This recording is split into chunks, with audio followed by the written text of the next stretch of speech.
Dice la palabra del Señor, Hebreos 6:1. Por tanto, dejando ya los rudimentos de la doctrina de Cristo, vamos adelante a la perfección, no echando otra vez el fundamento del arrepentimiento de obras muertas, de la fe en Dios, de la doctrina de bautismos, de la imposición de manos, de la resurrección de los muertos y del juicio eterno. Y esto haremos, si Dios en verdad lo permite. Porque es imposible que los que una vez fueron iluminados y gustaron del don celestial y fueron hechos partícipes del Espíritu Santo, y asimismo gustaron de la benigna palabra o de la buena palabra de Dios y los poderes del siglo venidero, y recayeron, sean una vez renovados para arrepentimiento, crucificando de nuevo para sí mismos al Hijo de Dios y exponiéndole a vituperio. Porque la tierra que bebe la lluvia que muchas veces cae sobre ella y produce hierba provechosa a aquellos por la cuales es labrada, recibe bendición de Dios. Pero la que produce espinos y abrojos es reprobada, está próxima a ser maldecida y su fin es el ser quemada. Pero en cuanto a vosotros, oh amados, estamos persuadidos de cosas mejores y que pertenecen a la salvación, aunque hablamos así.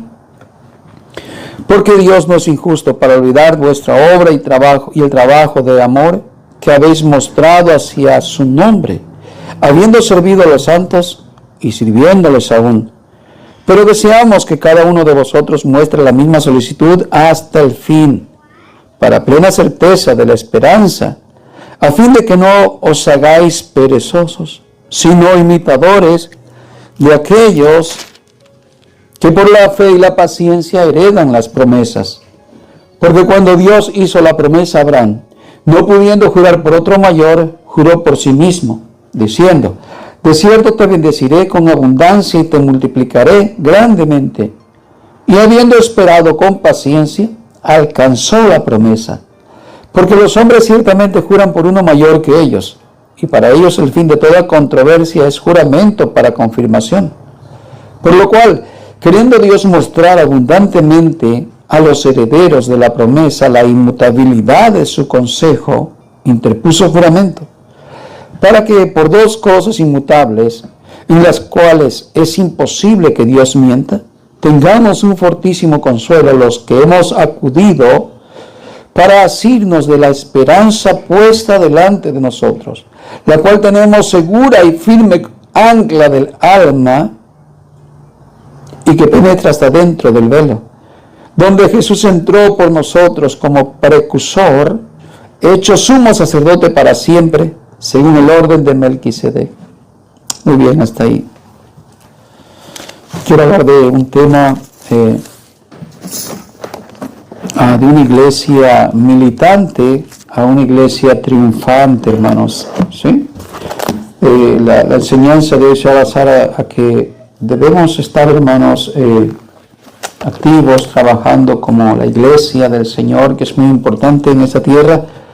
Así como el Señor nos mostró en la antigüedad, como el pueblo de Israel era el faro para la humanidad, era la luz para todas las naciones, porque no había otra nación como Israel, o solamente Israel, que tenía las leyes de Dios. Por eso el apóstol Pablo, cuando nos habla ahí acerca de la ventaja que tiene Israel, dice mucho.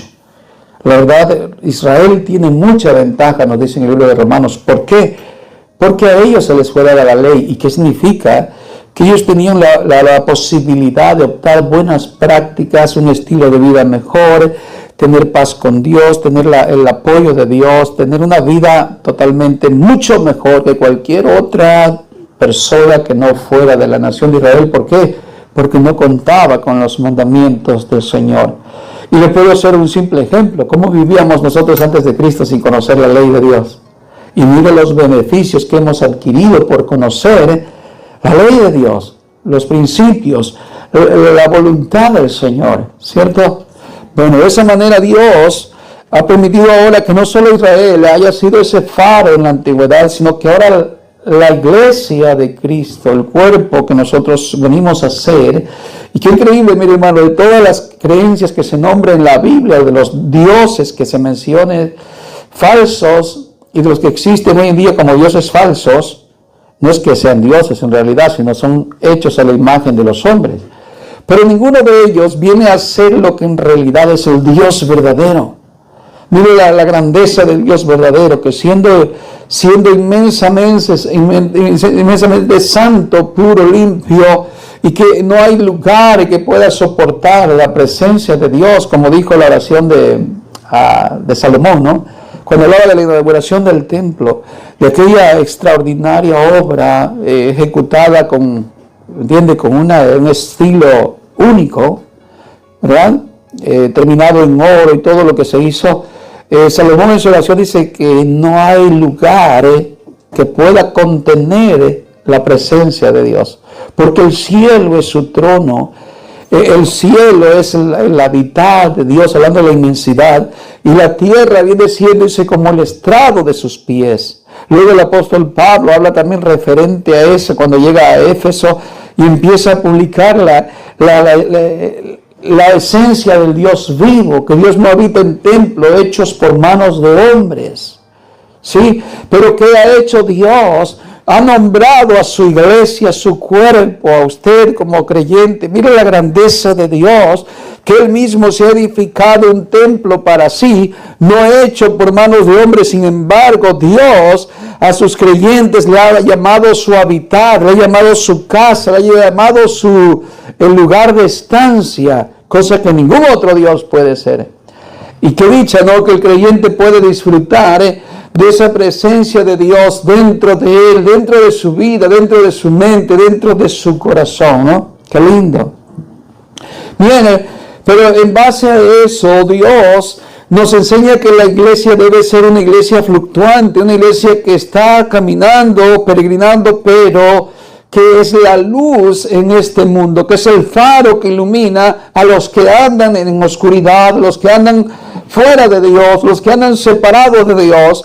La iglesia es el faro que anuncia las virtudes de Cristo, de Dios, ¿cierto? Muy bien, así es que vamos a ver en contexto entonces que la exhortación de Pablo a los hebreos es a que sean, hermanos, precisamente efectivos en el servicio a Dios. Y el mismo problema se puede ver, hermano, en cristianos hoy en día, de que nos hemos quedado muchas veces en un stop, en una forma muy corta de aprendizaje, muy corta de disciplina, muy corta de bases sólidas de un cristianismo más avanzado, más capacitado, de personas que entendemos más el Evangelio, que comprendemos más las cosas espirituales, incluyendo cuando vienen las pruebas y no nos quejamos, que sabemos que estas cosas son parte de nosotros. El sufrimiento es algo tan necesario dentro del cristianismo, y se pudiera decir tan deleitoso cuando lo entendemos a la manera de Dios, que dijo un hombre de esta manera, que el sufrimiento grave de un cristiano viene a ser la unión de la divinidad con Dios al final del camino. Cuando tú estás en lo más duro de tu sufrimiento, en lo más duro del dolor y de lo que estés pasando en la prueba, es ahí cuando tu dolor se viene a unir con la esencia de Dios, se juntan ambos.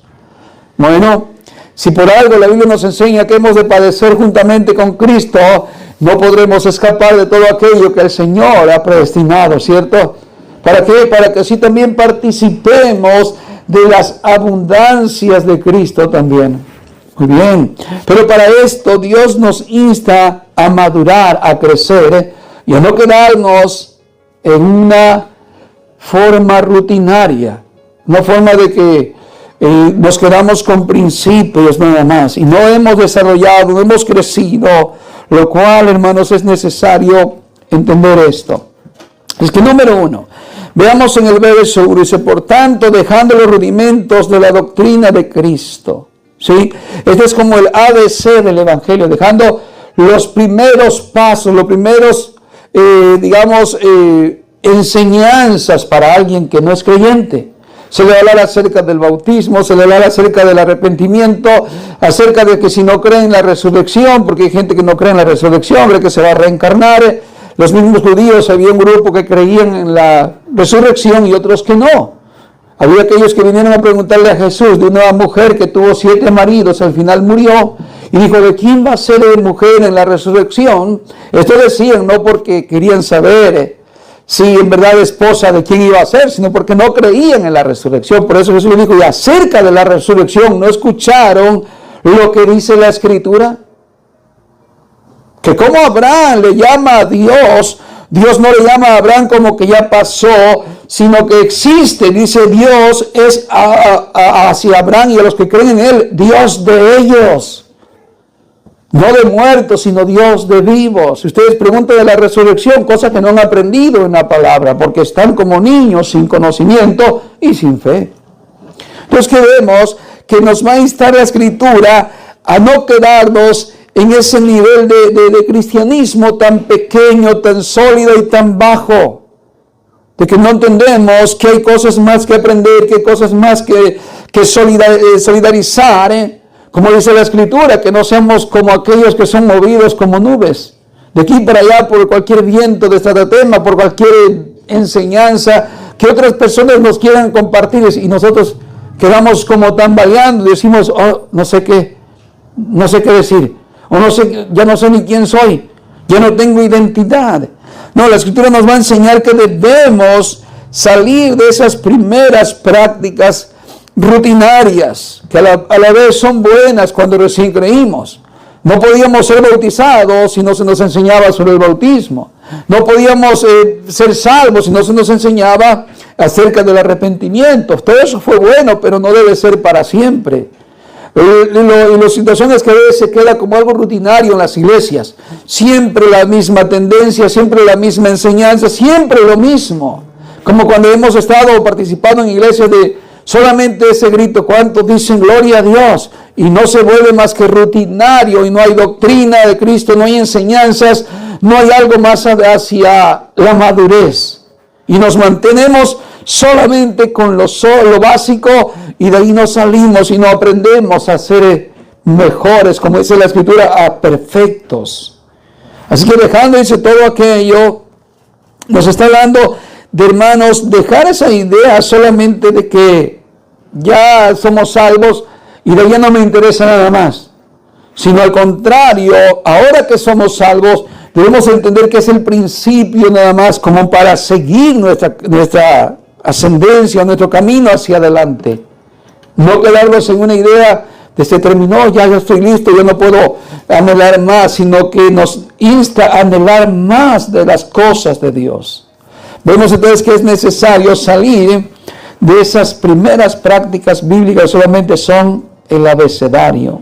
Como también, hermanos, a dejar doctrinas de los hombres. ¿Se acuerdan que venimos con legalismo, venimos con prácticas que nos trajeron nuestros enseñadores anteriores, que estuvieron errados también?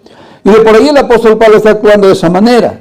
Que vemos esta carta es a los hebreos, como otra vez expliqué, creo que en una enseñanza o un estudio, de que los hebreos, estos que están aquí, de lo que está hablando esta escritura, fueron aquellos que gustaron de la palabra de Dios. Lo que nos va a decir el siguiente verso. Que cuando gustaron, cuando participaron del primer discurso del apóstol Pedro. Pero ellos, unos eran prosélitos, otros eran de otros lugares, otras ciudades, y no estaban de lleno en Jerusalén o el contorno. Por lo tal, ellos se fueron a sus ciudades, a sus lugares, y no tuvieron como un preciso crecimiento y seguimiento actual, sino que se quedaron con la salvación por la fe, el arrepentimiento y el ABC del Evangelio cuando escucharon el mensaje de Pedro, pero no tuvieron esa continuidad y al tiempo fueron nuevamente hallados con que están practicando judaísmo, desde la práctica del, llamada circuncisión, como ciertas celebraciones, y ellos están con una mezcla del cristianismo, de creer en Jesús, pero siguiendo con dogmas todavía del judaísmo. En este caso puede decirse, algunos que eran contextualmente parte bíblico, pero que eran sombra. Ya no tenían que seguirse practicando la sombra, ¿cierto? Los ritos, dejar aquello que era sombra, pero ellos siguieron por falta de ese entendimiento, de explicación, de conocimiento de la palabra del Señor. Hay quienes hablan de esta escritura para decir que la salvación se pierde.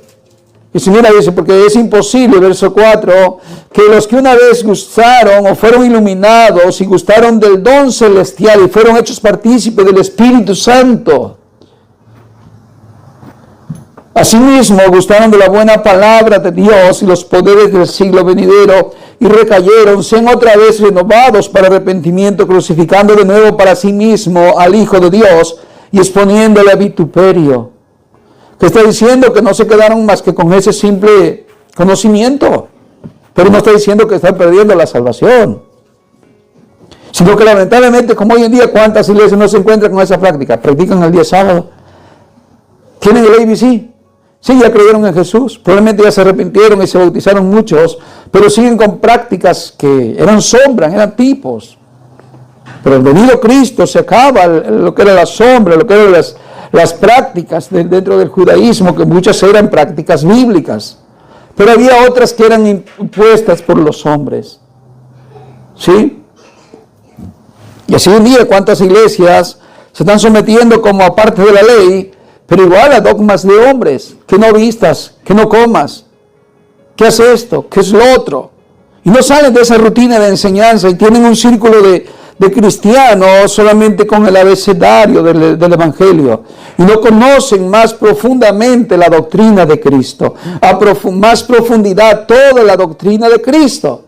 Como estamos aprendiendo cada vez que tenemos el estudio, ¿qué significa eso? Estamos aprendiendo más plenamente la doctrina de Cristo y no nos estamos quedando con el abecedario de que hay que bautizarse, que hay que arrepentirse, que hay que aprender de Cristo, porque si estamos en eso mismo, solamente estamos como crucificando a Cristo de nuevo, y no hay un avance, no hay un despertar, no hay un conocimiento más profundo acerca de todo el conocimiento y doctrina de Cristo. Por lo tanto, no podemos alumbrar, no podemos ser luz a otros, igual como lo hizo Israel, que debió haber sido luz y estaba opacado, estaba en oscuridad también. ¿Por qué? Porque se apegó a la ley, no por la fe, sino por las obras de rutina, y quedó en una religiosidad. Bueno, así es que la Escritura nos va a estar a nosotros como iglesia, hermanos, a procurar salir de rudimentos y de prácticas que en su momento nos sirvieron, pero no estar estáticos en eso mismo. Muy bien, entonces número 2 sería eso, dejarnos de aferrar a esas prácticas ceremoniales. Esa sería una segunda enseñanza de este texto que estamos leyendo aquí, que debemos dejarnos de prácticas que no fueron, hermanos, correctas, y despojarnos de eso para estar entendiendo más plenamente lo que Cristo enseñó, lo que los apóstoles en verdad enseñaron y practicaron. Esa sería una segunda reprensión de estas escrituras que estamos hoy leyendo, a dejar cosas que se nos fueron impuestas, que no están dentro de una práctica bíblica. A veces nos cuesta dejar, ¿no? Es un proceso, a veces uno se aferra a aquello, ay, es que yo me sentía bien, y a mí me encantaba, a mí me gustaba, hasta me sentía bien hacerlo. ¿Se entiende? Y no, hermanos, tenemos que atender a salir de algo muy elemental, que si en su momento hasta pensamos que fue bueno, hagámoslo a un lado porque ya no es bueno. ¿O acaso cree que es bueno quedarse niño para siempre? No, hermanos, es bueno ser niño. Y en su momento hay alegría y gozo y paz y todo aquello que un niño disfruta. Pero imagínense niños hoy con bigotes, mujeres con, no sé, sabiendo cocinar y siendo niñas. No les queda, no nos queda, ¿no? Tenemos que llegar a entender esto, que Dios nos permitió pasar por muchas cosas en nuestra ignorancia, pero no para quedarnos en la ignorancia. Si usted sigue ignorancia, no es mi culpa que usted sea ignorante. Tómelo del buen sentido de la palabra. Incluso Dios nos deja las Escrituras para que nosotros progresemos en el conocimiento de Dios, pero no es culpa de Dios que sigamos nosotros errando siendo ignorantes. No es la culpa de Dios. Yo escuchaba a un hombre que decía un mensaje, una enseñanza que daba. acerca de la ignorancia que hay en las iglesias, y por esa causa están muchos engañados y padeciendo doctrinas falsas, haciendo cosas que no son bíblicas y siendo hasta víctimas ciertamente de esos sistemas, ya sea que les sacan el dinero, los engañan y todo. Pero ¿sabes qué? Dice, la culpa no es de ellos, en realidad, de esos líderes y pastores, aunque ya tendrán su recompensa, ¿no? Pero la culpa es tuya como oidor que estás ahí. Al final de todo, el culpable eres tú. ¿Sabes por qué? Por tu negligencia, por tu flojera. Porque tú deberías de capacitarte y estudiar las Escrituras. Es tu responsabilidad. Dios te la ha puesto a ti, Dios me la ha puesto a mí. Y no es mi culpa que tú seas un ignorante, le dice. No es mi culpa que tú sigas siendo ignorante. Al final de todo, es responsabilidad de cada quien. Si es que el punto siguiente es, hermano, dejar de aferrarnos a cosas que erróneamente practicamos y no queremos madurar, no queremos entender. Bueno, hay quienes se aferran a estar ahí. Bueno, ¿qué puedes hacer por una persona que se aferra, hermano? Ya no es tu culpa. Número 3, se le dio entonces a un desarrollo y a un entendimiento más profundo de la doctrina de Cristo. Vemos en el verso 7 al 9. Verso 7 dice, porque la tierra bebe la lluvia que muchas veces cae sobre ella, ¿sí? Y produce hierba provechosa a aquellos por la cuales es labrada. ¿Y qué es la recompensa de esa lluvia en la tierra? Recibe bendición. ¿Sí? Que nos está hablando de un desarrollo, de un crecimiento de aquellos cristianos que al aplicar la palabra del Señor, no solamente estudiarla, sino aplicarla, cae en ellos como una lluvia que va a traer bendición de Dios. Así es que nos va a hablar de un entendimiento más profundo de las doctrinas de Cristo. Y no una insensatez para entender las Escrituras o leerlas. O una insensatez para dar un contexto, ya sea que queramos enseñar a otros, y estamos hablando cosas incoherentes que no están dentro del contexto bíblico. Entonces nos está llamando a buscar un desarrollo para tener entendimiento más profundo de la doctrina de Cristo. ¿Qué hablaba Jesús cuando decía tales palabras? ¿A qué se refería cuando Jesús estaba diciendo tal cosa? Y no hagamos como el joven rico cuando Jesús le está diciendo, mira, vete y vende todo lo que tienes y dale a los pobres. No comprendiendo así profundidad la doctrina de Cristo, que no le estaba diciendo Jesús, en realidad tu mal es que tienes posesiones y eres muy rico. Le está diciendo, la raíz de tu mal es el corazón que tienes ambicioso a lo terrenal. Quita tu vista de esas cosas. Despójate de la dureza de tu corazón.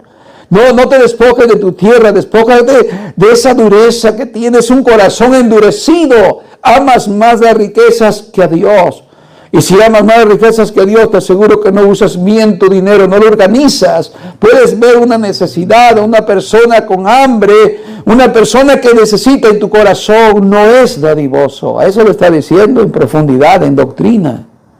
El hombre no entendió y se fue. Pedro tampoco lo entiende. Los discípulos dicen también, nosotros ya dejamos todo. Otra vuelta, no entienden lo que Jesús está hablando de la palabra, el mensaje. Y ahí cuando estamos con los rudimentos primarios, y Señor, yo creo en ti y soy salvo y ya, eso es todo. Una ignorancia espiritual, un entendimiento muy corto acerca de las doctrinas, mensajes de Cristo. ¿Sí? Así es que el punto, hermano, es a buscar un desarrollo, buscar un crecimiento y no quedarnos muy apáticos al conocimiento de Dios, muy insípidos, muy fríos, muy tibios. Y bien, así que vemos ahí en el verso 9. Pero en cuanto, no terminé entonces el 8, ¿verdad? Leí el 7. Pero la que produce espinos y abrojos es reprobada, está próxima a ser maldecida y su fin es ser quemada. Mire, de alguna manera la palabra de Dios, hermanos, nos está diciendo que es bendición cuando la recibimos, la ponemos en práctica. Pero cuando cae la lluvia, y muchos cristianos no la aprovechan. ¿Y qué les produce? Dice que produce hierba, espinos. ¿Por qué? Porque no es aplicado a la palabra del Señor. Y no quiero decir condenación ahorita en este momento para aquellos cristianos que viven perezosos y no se desarrollan. No quiero decir eso ahorita en esta escritura. Pero la verdad hay consecuencias cuando no aplicamos la palabra del Señor. No hay bendición de Dios. No hay. Por lo menos podemos ver esto aquí en este punto. De verdad si queremos estar bendecidos por Dios. Pero ¿qué pasa si en vez de que la palabra de Dios nos esté dando bendición por medio de la aplicación? ¿Qué sucede? Pues como no la aplicamos, lo que nos nace son espinos. ¿Y dónde está la bendición que queremos? Pues simplemente no se da. Porque no estamos sacando provecho de la lluvia que está cayendo sobre nuestras vidas. Y no vemos la cosecha. Y todo por nuestra pereza, nuestro corazón no dispuesto, sino un corazón todavía como muy endurecido. El verso 10 dice, verso 9, pero en cuanto a vosotros, oh amados, estamos persuadidos de cosas mejores. Lo que Pablo está diciendo, miren hermanos, a pesar de lo que ustedes están pasando tal vez todavía con esa práctica de judaizar un poco, hermanos, dejen aquello, miren la diferencia, porque nosotros estamos persuadidos como hijos de Dios de cosas mejores. No solamente bautizarme y un principio, no hermano, todavía hay un camino muy largo por delante. Hay cosas más para alguien que está experimentando una madurez en el cristianismo. Hay cosas más mejores, hay cosas más profundas, hay cosas más deleitosas. Como habla el ejemplo, ¿no?, de la comida, ¿no?, la alimentación. Pablo les exhorta a unos hermanos cuando va y los visita, que les predicó como a niños. Dice, mi mensaje no fue profundo porque os hablé como a niños, porque no pude hablarle como a adultos. No pude, porque no estaban en la capacidad de entender, de oír, de persuadir o de digerir. Por eso les exhortaba diciendo, la comida sólida son para los que por el entendimiento han desarrollado, han ejercitado ese entendimiento de conocerle a Cristo y la doctrina, y por eso la comida sólida es para los que han alcanzado madurez. Mas cuando fui a ustedes les tuve que hablar como niños, porque no pueden. Y un niño es inexperto. Un niño, incluso pone un ejemplo, que como herederos que somos de Dios, sí, ciertamente tenemos la facultad de recibir los bienes, pero un niño no tiene autoridad sobre esos bienes sino hasta cuando crece. Cuando usted tiene de heredero a sus hijos, ¿cuándo toman autoridad? Cuando son adultos, por lo menos, si es que no es hasta que muera usted. Pero un niño no toma autoridad de la herencia para hacerlo de, yo quiero ya, voy a comprarme algo con mi herencia. Es un niño, no tiene la capacidad. Es lo que dice Pablo en las Escrituras, que un niño no puede ejercer todavía esa autoridad. En cuanto a nosotros en el servicio a Dios, si nos mantenemos niños, pues siempre andamos con tropiezos, con ideas equivocadas, sin entender y conectarnos así con la voluntad del Señor. Pero Pablo le dice aquí a estos hermanos que en cuanto a él tiene, hermano, ideas y pensamientos, y nosotros también como cristianos, que estamos persuadidos que estamos sabiendo, entendiendo y conociendo, persuadidos que ya lo sabemos, no estamos ignorando, de cosas mejores y que pertenecen a la salvación, aunque hablamos así. ¿Sí? Ahora en el verso 10 y 11 vamos a ver que el fruto de una iglesia fluctuante en obras y conexión con la voluntad de Dios, otra vez por medio de recibir la lluvia de la palabra de Dios. Y esta es la iglesia militante. Esta es la iglesia que está hoy activa en la tierra. La verdadera iglesia del Señor.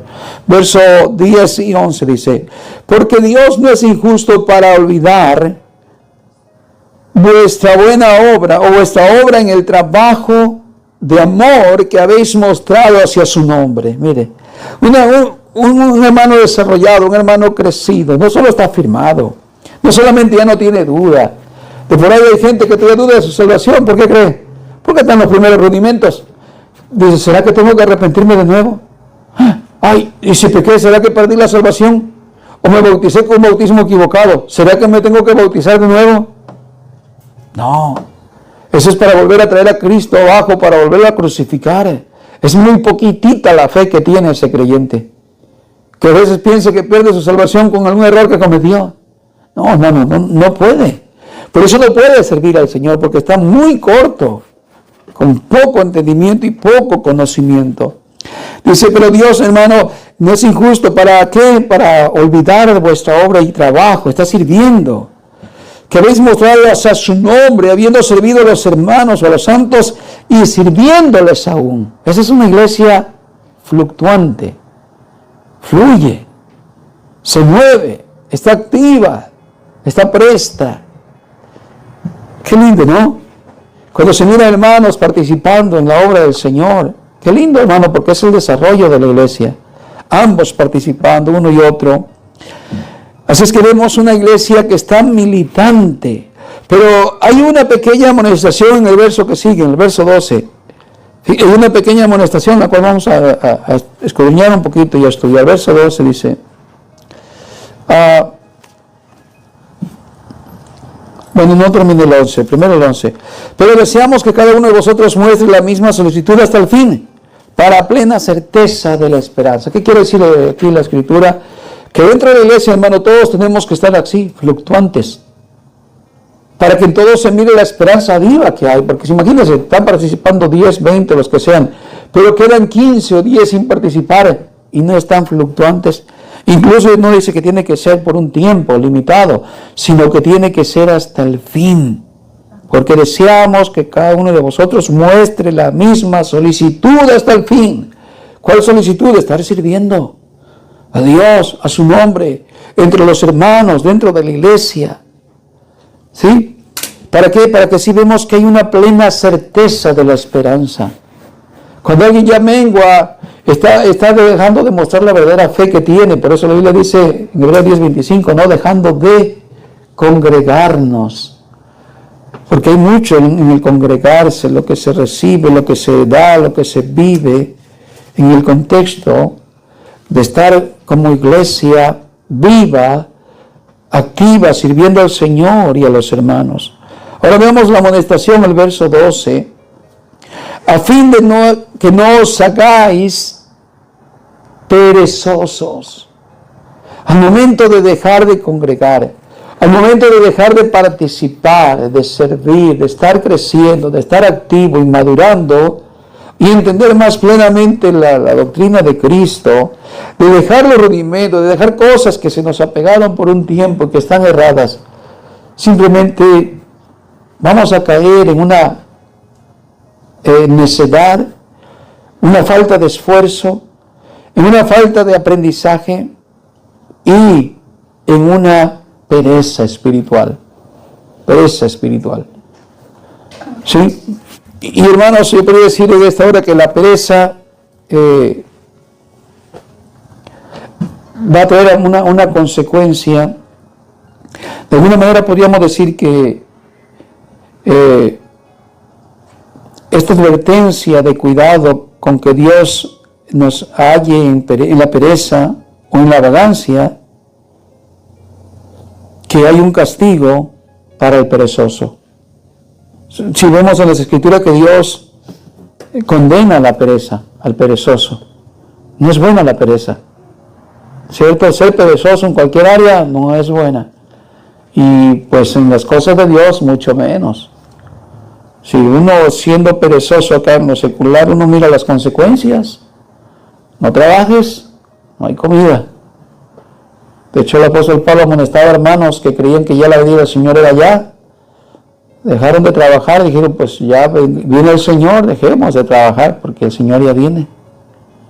Y decía el apóstol Pablo, si alguno no provee para los suyos, es peor que un incrédulo y ha negado la fe, ha caído en pereza. Y hoy en día probablemente, bueno, no hablamos de estos temas aquí, pero hay mucha pereza espiritualmente. Hay mucha rutina de trabajo secular.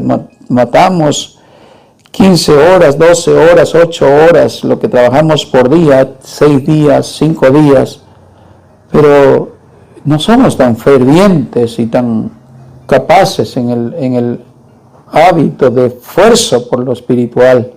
Es muy poco, es muy mínimo lo que estamos dando en cuanto al esfuerzo para adquirir el conocimiento de Dios, la riqueza de Dios. No tenemos tanto valor. Lo hemos dejado como en algo muy simple y nos hemos hecho perezosos a lo que es la enseñanza, la doctrina, la práctica, el estudio. Así que hay un castigo para la pereza, ¿sí? A la vagancia. Hay un castigo también celestial o espiritual.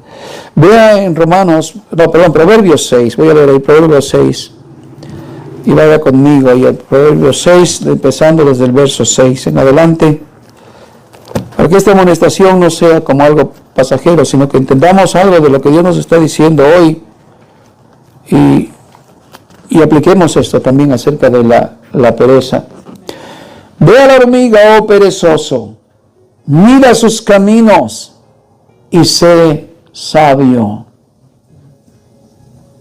¿Ve? Aquí nos va a ver muchos detalles, de ver qué es la acción de la hormiga.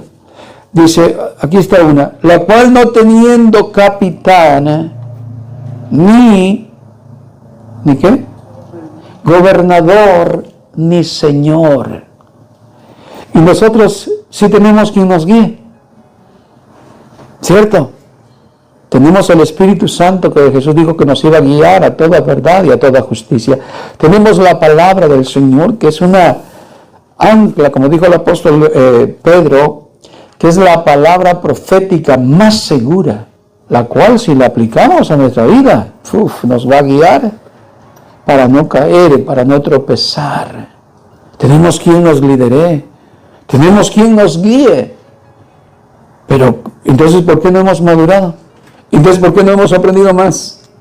¿Por qué? Porque la pereza reina. Pero tenemos quien nos guíe. Verso 7, verso 8. Dice, prepara en el verano su comida y recoge en el tiempo de la siega su mantenimiento. Mire, conoce los tiempos. Conoce cuándo es el cultivo, cuándo es la siembra y cuándo es la cosecha. Y a veces nosotros no conocemos ese tiempo. No conocemos. A ver, ¿este tiempo qué es ahorita? Pues tiempo de prepararnos para servir al Señor. O es tiempo de servir al Señor antes de que Cristo venga. Y estamos haciéndolo. Haz cuenta que no conocemos el tiempo. No conocemos los tiempos. Dice verso 9. Perezoso, ¿hasta cuándo has de dormir? ¿Cuándo te levantarás de tu sueño?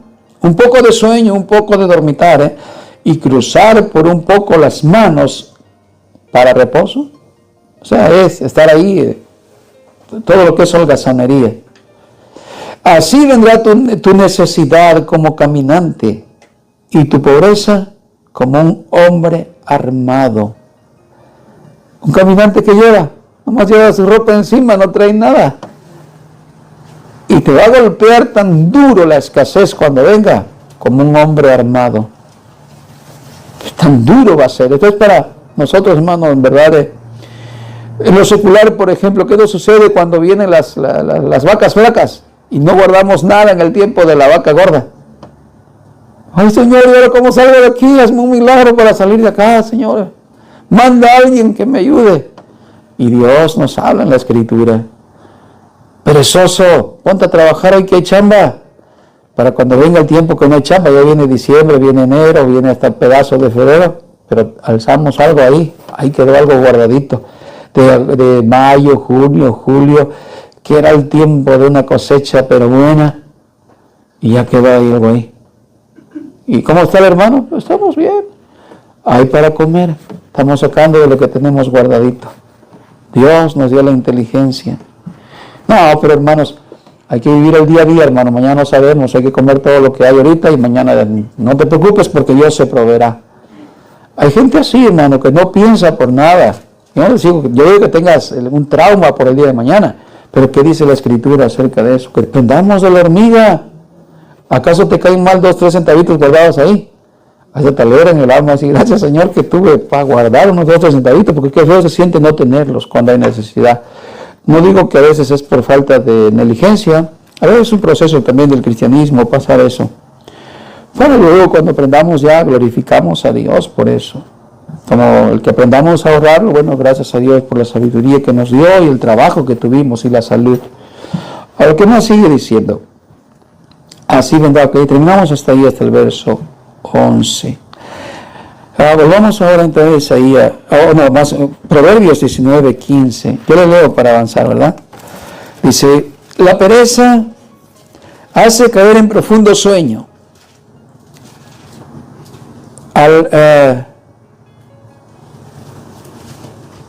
Y el alma ociosa sufrirá hambre. Fíjese, lo que es la pereza hace caer en profundo sueño. Mira a un hombre perezoso, todo el tiempo anda soñoliento, trae ojeras, siempre, nunca tiene energía. ¿Crees que sea bueno ir a trabajar? Ay, ahorita no me siento bien, tengo sueño, y todo el tiempo anda con sueño. ¿Te das cuenta que el que más trabaja menos duerme? Pero el más flojo más duerme. A veces lo comparamos con los gatos, parece gato todo el tiempo durmiendo, pero es la pereza, hermanos. Qué pereza, ¿no? ¿Cómo se siente la pereza tan pesado, no? Y más cuando es hora de leer la Biblia, cae una pereza, pero bien dura, y le echamos la culpa al diablo. Siento que me sentó un diablo aquí, un espíritu en los párpados, porque, hermano, nomás trato de leer la Biblia, y vieras qué sueño me agarra. No, hermano, es tu pereza. No es el diablo, es tu pereza, es mi pereza. Y claro, como no encontramos el culpable, pues el diablo no va a venir así, yo no soy. No tenemos a quien más culpar. Pero que dice que la pereza hace caer a uno en profundo sueño, y el alma ociosa sufrirá hambre. Proverbios 24 dice, desde el otoño el perezoso no ara, pero en la cosecha no hay nada. Claro, si no te preparas en el tiempo de preparar la tierra, porque hay que sembrar la semilla para que venga la cosecha, pero el ocioso, el perezoso, desde el otoño, desde que mira ya todo el mundo a trabajar, y él no pasa nada, hermano, que trabaja el flojo. Dios inventó el trabajo para los enfermos, ¿no? Buscan salida. Pero el problema es que en la cosecha tampoco tiene nada. Pues si no sembraste nada, ¿qué vas a cosechar? Y se cumple el dicho, que lo que el hombre sembrare, eso también cosechará. Eso también se hará, ¿cierto? Sencillo de entender. En Proverbios 21, 25 dice, el deseo del perezoso lo mata, porque sus manos rehúsan trabajar. ¿Qué es lo que mata al hombre? Cuando en verdad no tiene tanta energía y puede echar la culpa a todo, pero está bien de todo. No le duele su cabeza, tiene la herramienta para trabajar, tiene todo. Y dice, ¿qué son? Son sus manos que rehúsan trabajar. Y mucha gente busca la solución de otra manera, ya cásate, le dice al hijo, porque es irresponsable y flojo, ya te falta una mujer para que te corrija. No, simplemente es el deseo del perezoso lo que lo mata, porque sus manos rehúsan estar activas, trabajando, sirviendo.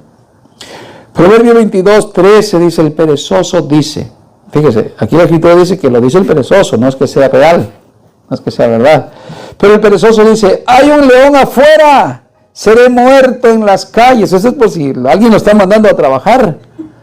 Incluso allá en el matrimonio, ¿no? Cuando ya el esposo ya encontró la que la esté presionando para que haga pues algo de su vida, vete a trabajar. No, es que va a llover, creo que anunciaron que va a llover. Y no, y si me mojo, pues no. Va a estar muy fuerte el sol, yo no quiero trabajar ahí arriba del techo, en eso que es tan duro. Eso no es para los burros. Entonces, el flojo siempre va a encontrar algo y dice, hay un león afuera y seré muerto. Si salgo en las calles me va a matar el león. Fíjese la astucia por no ir a trabajar. Igual es en lo espiritual, hermanos. Puede decir cualquier cosa. No, es que no lo entiendo. La verdad, si no me lo explica nadie, mejor ni entiendo. Mejor ni leo. O no tengo tiempo. ¿Para qué voy a hacerlo? Y otros se ven al extremo. Leer la Biblia es pecado, no es peligroso. Porque si la lees, ten cuidado, mejor ni la leas. Mejor no leerla para no caer en más maldición. Así como de si sales afuera, el león te va a comer. No, hermanos, la letra no mata. O sea, leer la escritura no mata. Leer la escritura da vida. Claro, pero sientas en la idea de los espiritualoides. Yo soy del espíritu. Yo acá lo del Espíritu, sí, me puedo ir al tercer cielo, veo a Jesús, veo al diablo, veo todo, pero no, yo soy del Espíritu y la letra mata. En el contexto que no se tiene que leer tanto la Biblia, ¿no? No hay que buscarle esas ideas. Muy bien. Es que vemos ahí que tiene siempre sus obstáculos para no hacerlo. Y mire, el Señor Jesús nos dice que las consecuencias del perezoso hermano son muy graves, son muy duras en lo espiritual. Y aquí sí, hermano, creo que vamos a hablar de que sí hay condenación de la consecuencia. Vea Mateo 25, verso 26. Mateo 25, verso 26, mira las palabras de Jesús. Pero su Señor respondió y le dijo: siervo malo y perezoso, ¿sabías que ciego donde no sembré y que recojo donde no esparcí? Debías entonces haber puesto mi dinero en el banco y al llegar yo hubiera recibido mi dinero con intereses. Por tanto, quitadle el talento y dáselo al que tiene los 10 talentos, porque a todo el que tiene, más se le dará, y tendrá en abundancia. Pero al que no tiene, aún lo que tiene, se le quitará. Y el siervo inútil, echadlo en las tinieblas de afuera. Allí será el lloro y el crujir de dientes. Mire, pero lo que vamos a resumir de que sí, hermano, Dios quiere una iglesia fluctuante. Porque un cristiano, si no tiene frutos, es simplemente como una higuera con tantas hojas verdes. Dios demanda los frutos, y mucho fruto. Por eso en el que se le da los 10 talentos es uno que está fluctuante y tiene capacidad para multiplicar más todavía. Es sencillo. ¿Estás sirviendo al Señor? Sigue sirviéndole. Y ahora le sirves tal vez poquito, pero conforme vas creciendo, vas a ir sirviéndole mejor. Si no es por lo menos más, por lo menos será mejor, perfeccionada la obra, pues. ¿Se entiende? Tanto en el conocimiento como en la práctica. Tanto en el conocimiento, una vez que vas desarrollando el conocimiento y la práctica, también se va perfeccionando consigo misma, uno y el otro. Es lo que da la idea de este hombre que tenía ya 10 talentos, que ya lo había multiplicado. Está hablando de que sirve al Señor, ¿no? Está hablando de lo que Dios te ha entregado. ¿Qué Dios nos ha dado? Pues el que demos testimonio de lo que hemos creído, la fe en que estamos arraigados, la esperanza viva que tenemos, anunciar el Evangelio a otros. ¿Para qué? Para que cuando el Señor venga recoja sus beneficios. Ese es el símbolo del banco, los intereses. Que no solamente tú fuiste salvo por haber oído el Evangelio, sino que tú le hablaste a otros y Dios está recogiendo con intereses los beneficios que trae el anunciar la palabra del Señor. Pero claro, no nos preparamos, nos quedamos con los primeros rudimentos de Cristo. Nunca hablamos a nadie de la salvación, del amor, de la gracia de Dios. Simplemente, ¿qué estamos haciendo? Estamos haciendo como el hombre necio, el hombre perezoso, que enterró su talento que Dios le dio. No tuvo la osadía, no tuvo la actitud de abrir sus manos para trabajar. Cerró sus brazos. Dijo: no, hay un león, que otros los hagan. Hay muchos anunciando el Evangelio, que utilice Dios a otros, a mí yo me quedo tranquilo. ¿Y qué hace? Y hay un juicio de condenación. Te queda de que es echado al lugar de castigo, fuera del reino de Dios, donde será el lloro y el crujir, el llanto y el crujir de dientes. ¿Y todo por qué? Por apegarse a la flojera, a la pereza. Hermanos, en verdad es un castigo y es un pecado muy fuerte ser negligente, ser perezoso, pues, ser flojo. En verdad es un pecado grave ser flojo en lo espiritual. Por eso Romanos capítulo 12, verso 11 dice así la Escritura: no seáis perezosos en lo que requiere diligencia. ¿Qué está diciendo? Que en las cosas de Dios se requiere, en vez de ser perezoso, lo contrario que es activo, disciplinado, ferviente, ardiente en las Escrituras, en el conocimiento, en la práctica. Por eso el apóstol Pablo le escribe a Timoteo: te aconsejo que avives el don de Dios, que te ha sido impuesto, ¿sí?, que te ha sido dado por medio del presbiterio, por vuestras manos, cuando te impusimos las manos. Pero hoy creen que esto se trata de estar hablando en lenguas. Aviva el fuego. No. Lo que está diciendo el apóstol Pablo a Timoteo, que siempre tiene que estar ferviente en cuanto a las Escrituras, que siempre tiene que estar en una actitud de servicio, creciendo en el Señor, sirviendo a los hermanos, ferviente en el conocimiento y en la palabra del Señor. Y qué triste es ver hermanos en la fe con un conocimiento de Dios sin fervor, que soy tan vago, tan poquito. Fui salvo hace 15 años, pero yo, no, el congregar para mí no es tanto. Yo ya soy salvo por fe, y salvo, siempre salvo, y si voy a la iglesia voy de vez en cuando, etc. Gente que todavía se considera cristiana y sin congregar, sin crecer, sin madurar. No, la Biblia nos llama a estar fervientes y no estar perezosos cuando se requiere diligencia, ejercicio, disciplina, una enseñanza que nos está llevando a crecer, a madurar para dar testimonio de lo que hay en nosotros, de la fe que está en nosotros. No una fe cualquiera, no una fe vaga, sino una fe sólida, firme en nosotros.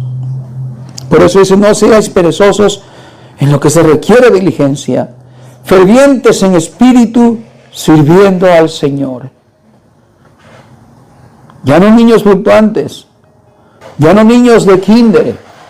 Imagínate que la enseñanza de las escuelas solamente fuera para enseñarlos a leer, pues ya no habría más maestros, más doctores, más licenciados, más abogados. Si no existieran en la capacitación escolar, ese medio de capacitación, ya no habría doctores.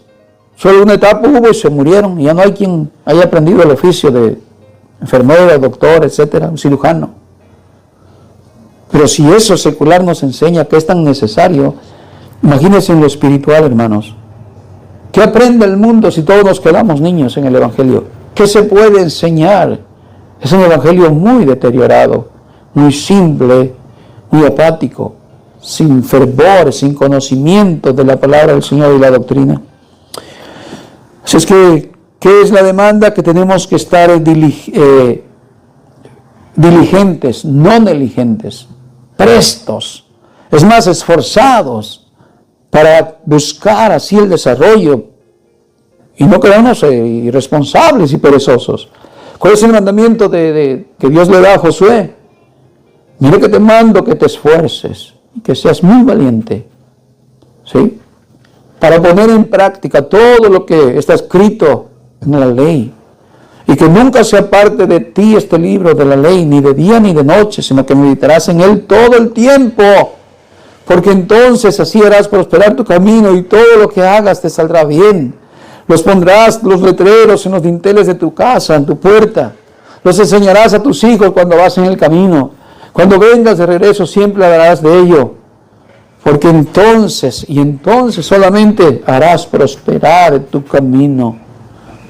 Y el mensaje es ¿para qué? Para que no contaminarse con las demás naciones donde tú vas a habitar y alrededor hay. Bueno, el evangelio de hoy, hermanos, está tan diluido que la iglesia está tan contaminada más con el mundo, y dichos del mundo y prácticas del mundo que se meten a la iglesia, que el conocimiento de Dios, que aunque está en la Biblia, la tenemos, pero no la practicamos porque hemos diluido así el evangelio por una falta de capacitación. El libro, la Biblia la tenemos, pero no se medita de día y de noche, no mucho menos se estudia. Qué triste, ¿no? Que hemos llegado a esa situación de tanta pereza y tanto descuido, que por eso la iglesia está como está.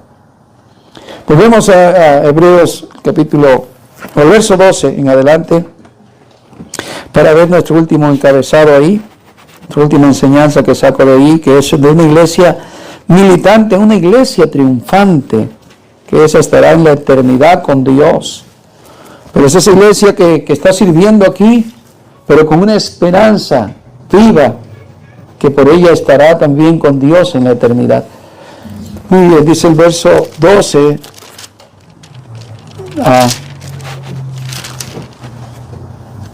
A fin de que no os habéis perezosos, sino imitadores de aquellos que por la fe y la paciencia heredan las promesas. Mire, ese servicio a Dios, estar siempre pacientes y fervientes, nos va a llevar a recibir las promesas que hemos recibido de Dios, hermano, la vida eterna, no aquí en este cielo. Dice, porque cuando Dios hizo la promesa a Abraham, no pudiendo jurar por otro mayor, juró por sí mismo, y diciendo, de cierto te bendeciré con abundancia y te multiplicaré grandemente. Y habiendo esperado con paciencia, alcanzó la promesa, porque los hombres ciertamente juran por uno mayor que ellos, y para ellos el fin de toda controversia es el juramento para confirmación. Por lo cual, queriendo Dios mostrar más abundantemente a los herederos de la promesa la inmutabilidad de su consejo, interpuso juramento, para que por dos cosas inmutables en las cuales es posible que Dios mienta, tengamos un fortísimo consuelo los que hemos acudido para asirnos de la esperanza puesta delante de nosotros, la cual tenemos como un ancla, o como segura y firme ancla del alma, y que penetra hasta dentro del velo, donde Jesús entró por nosotros como precursor, o sea, el primero, hecho sumo sacerdote para siempre según el orden de Melquisedec. ¿Qué nos dice aquí de Abraham? De Abraham recibió una promesa, ¿cierto? Dios se la hizo y se la confirmó. Y la recibió. Acuérdense que él le habló de una nueva tierra prometida. Te voy a sacar de tu tierra y de tu parentela a un lugar donde yo te voy a decir. A una tierra que fluye leche y miel. Pero en el símbolo espiritual, Dios se la dio. Y Abraham la recibió. Cuando llegaron a la tierra de Canaán y no construyeron casas de material, casas de fundamento, piedra o castillos, donde no se mueve la casa. ¿Cuál fue su hábitat? Fueron casas de campaña. ¿Por qué hacían casas de campaña? Porque ellos daban a entender que anhelaban una ciudad mejor. Esta es la celestial. Y la recibió Abraham según la promesa que Dios le dio. Ahora, esa casa de campaña simboliza que Dios te va a mandar a veces a moverte, ¿no? Y eres movido, guiado por Dios. Y te dejas guiar por Dios. Mientras cuando construyes tu castillo, tu edificio, dices, aquí yo me anclo, yo aquí tengo lo mío y de aquí quedémonos, Señor. Como dijo el apóstol Pedro a Jesús, Señor, hagamos aquí una ramada, pues está Elías. Tenemos al profeta de los profetas, Elías. Tenemos a Moisés, el autor de la ley, Señor, el que escribió la ley, no autor, porque el autor es Cristo, autor y consumador. Pero, Señor, el que escribió la ley está aquí. ¿Qué más gloria podemos querer, Señor? Vamos a hacer aquí una casita para cada quien y aquí nos quedamos. Bueno, ellos pudieron haberse quedado en esa tierra construyendo su casa, ¿sí? Abraham, Isaac, Jacob, y no lo hicieron, habitaron en casas de campaña. Pero ¿qué de nosotros cuando ya nos edificamos nuestra casa? Y en lo espiritual estoy hablando. De que ya estamos así, inmóviles, Dios nos quiere mover, Dios nos quiere guiar, pero nosotros con nuestra casa sólida, hecha ya ahí de un conformismo, que yo ya aprendí y ya no necesito nada más. Y Dios queriéndonos conducir, llevarnos a lugares o aprendizajes mejores, y nosotros estamos ahí. No, hermanos. Dios nos ha prometido una ciudad y no es aquí, una vida eterna y no es aquí, por la cual deberíamos estar muy interesados en ella, para dejar, hermanos, cosas que nos quitan el tiempo en nuestra vida espiritual, el desarrollo y el crecimiento que debemos tener como iglesia de Dios. ¿Sí? ¿Para qué? Para que los talentos que se nos han sido entregados se multipliquen, para que la obra de Dios se dé notar en esta tierra. No para estar, hermanos, dejando a un lado lo que hemos recibido.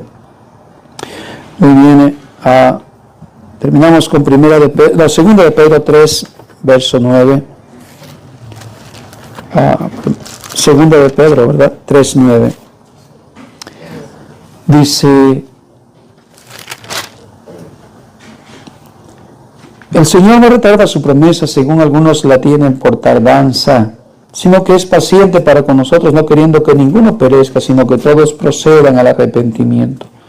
Pero el día del Señor vendrá como ladrón en la noche, en el cual los cielos pasarán con gran estruendo, y los elementos ardiendo serán deshechos, y la tierra y las obras que en ellas hay serán quemadas. Puesto que todas estas cosas han de ser deshechas, ¿cómo no habéis vosotros de andar en santa y piadosa manera de vivir? Esperando y apresurándoos para la venida del día de Dios, en el cual los cielos encendiéndose serán deshechos y los elementos siendo quemados se fundirán. Verso 13. Pero nosotros esperamos, según sus promesas, cielos nuevos y tierra nueva en los cuales mora la justicia. Por lo cual, oh amados, estando en espera de estas cosas, procurad con diligencia ser hallados por Él sin mancha e irreprensibles en paz, y entendiendo que la paciencia de nuestro Señor es para salvación, como también nuestro amado hermano Pablo, según la sabiduría que le ha sido dada, os ha escrito. ¿Qué vemos aquí, hermanos? Que si nosotros hemos recibido esta promesa de la vida eterna, hermanos, nosotros esperamos cielo nuevo y tierra nueva. No estamos esperando cosas más grandes que esas, sino esa es nuestra esperanza y promesa que Dios nos ha dado, sólida y firme, por la cual, hermano, sabiendo esto, que el Señor viene, sabiendo esto, que todas estas cosas sucederán cuando Él venga, todo eso será pasado, dejará ya de funcionar o existir, llegó su tiempo de límite.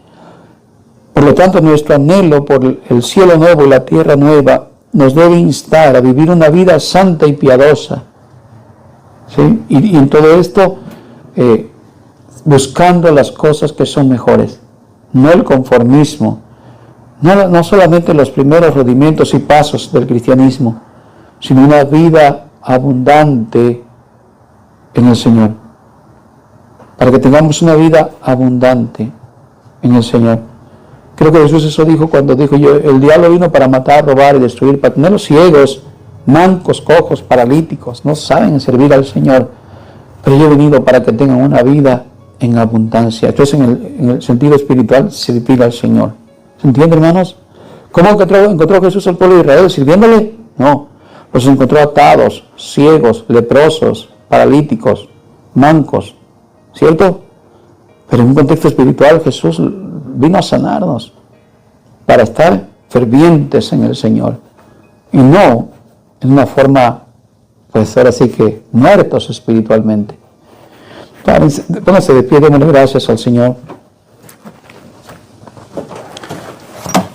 Todo el que tenga esta promesa, hermano, debe de animarse uno con otro, de que el Señor viene. El Señor viene, ¿sí? Por eso el apóstol Pablo dijo: el que ama al Señor, pues dijo: Maranata, el Señor viene. Y todo el que no ama al Señor, que sea maldito. ¿Por qué? Porque hay quienes, hermanos, solamente quieren aparentar una religiosidad, pero no anhelan la venida del Señor. Están muy anclados en las cosas de este mundo terrenales y no anhelan al Señor.